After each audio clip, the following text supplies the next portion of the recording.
pars ce matin et tu reviens seulement maintenant? Ouais, j'avais entraînement de foot. Ouais, quoi? Oui, monsieur. Tu sais qu'il va falloir que tu te reprennes, toi. T'as rien fait de ce que tu devais faire, y a rien de rangé et de nettoyer. Voilà qu'en plus tu me réponds ouais. J'allais commencer à faire tout ça, La priorité, c'est de m'aider à monter cette barrière le samedi. Tout le reste passe après. Bon, va chercher la scie qu'on coupe ses planches. Et pas. Pourquoi t'achètes pas une télé? Pourquoi je voudrais une télé? Qu'est-ce que tu veux que j'en fasse? Tout le monde en a une. Earl, Bebra, Jessie. Je te demande pas qui en a, je te demande ce que j'en ferais. Tu pourrais la regarder.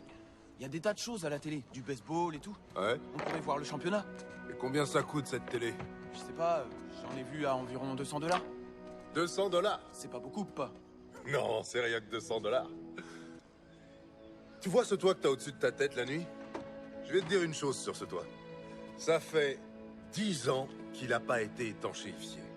Alors quand la neige va tomber cet hiver et qu'il y en aura une grosse couche, elle va s'infiltrer petit à petit, ce sera à peine visible, et résultat, t'auras des fuites d'eau dans toutes les pièces. Le bois va pourrir à cause de la flotte, et il faudra refaire toute la toiture.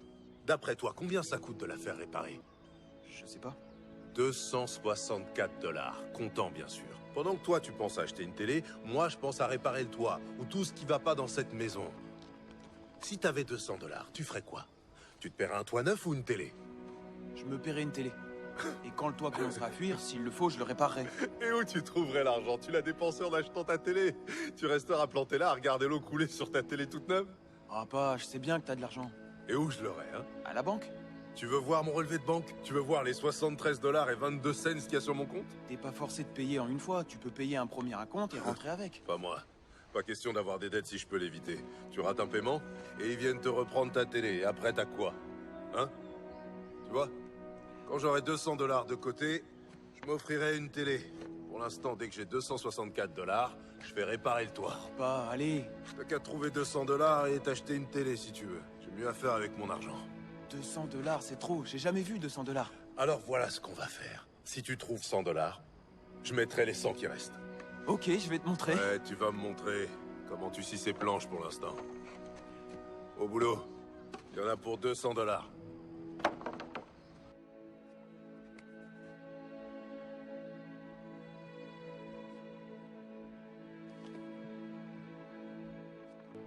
Comment devenir un père digne de ce nom?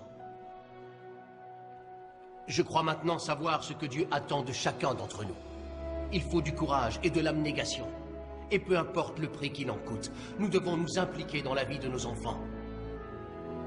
Il faut plus que de la présence et la volonté de subvenir à leurs besoins. Il faut les accompagner tout au long de leur vie d'enfant et leur apprendre les lois que le Seigneur nous a données. Dieu est leur Père dans les cieux. Mais sur terre, un père qui aime ses enfants et qui cherche à gagner leur cœur doit les protéger, les discipliner et leur enseigner l'amour de Dieu. Il doit être un modèle d'intégrité et traiter les autres avec respect. Il doit faire en sorte que ses enfants deviennent des adultes responsables, vivant leur vie en transmettant ces valeurs pour l'éternité. Certains hommes vont se moquer de ce discours. D'autres vont l'ignorer. Mais laissez-moi vous dire qu'en tant que père, vous êtes responsable devant Dieu de par la position et l'influence que vous avez sur vos enfants. Vous ne pouvez continuer de fermer les yeux. Un jour ou l'autre, vous les ouvrirez et vous réaliserez que votre travail ou vos passions n'ont aucune valeur éternelle, contrairement à l'âme de vos enfants. Je sais qu'il y a des hommes qui approuvent ce que je dis, mais ils ne savent pas comment allier famille et travail. Alors ils vivent comme des égoïstes, et ils gâchent l'opportunité de faire ce que Dieu nous demande pour les générations à venir. Heureusement, il y a des hommes qui acceptent de reconnaître leurs erreurs passées, des hommes qui refusent de recréer les schémas sordides qu'on leur a imposés et qui mettent toute leur force et leur âme dans l'amour que Dieu nous a donné pour que nos enfants suivent nos pas.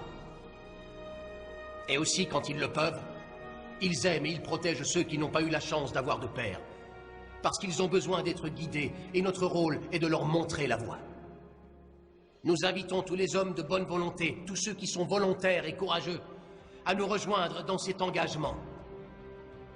En ce qui me concerne, ma décision est prise depuis longtemps. Vous n'avez pas à me demander qui guidera ma famille, parce qu'avec l'aide de Dieu, je le ferai. Qui acceptera de protéger ma famille et veillera à ce qu'elle ne manque de rien? Je le ferai. Je le ferai. Qui acceptera de prier et de bénir mes enfants avec ferveur et de les suivre dans le chemin que Dieu a tracé pour eux? C'est moi, leur père. Je le ferai. J'accepte cette responsabilité et c'est un privilège d'embrasser cette juste cause. Je veux obtenir les faveurs de notre Seigneur et avoir sa bénédiction dans ma maison. C'est ce que veulent tous les pères. Alors où êtes-vous, père courageux? Où êtes-vous, père qui craignez le Seigneur? Il est temps de vous lever et de répondre à la parole que Dieu nous a donnée. Et de lui dire...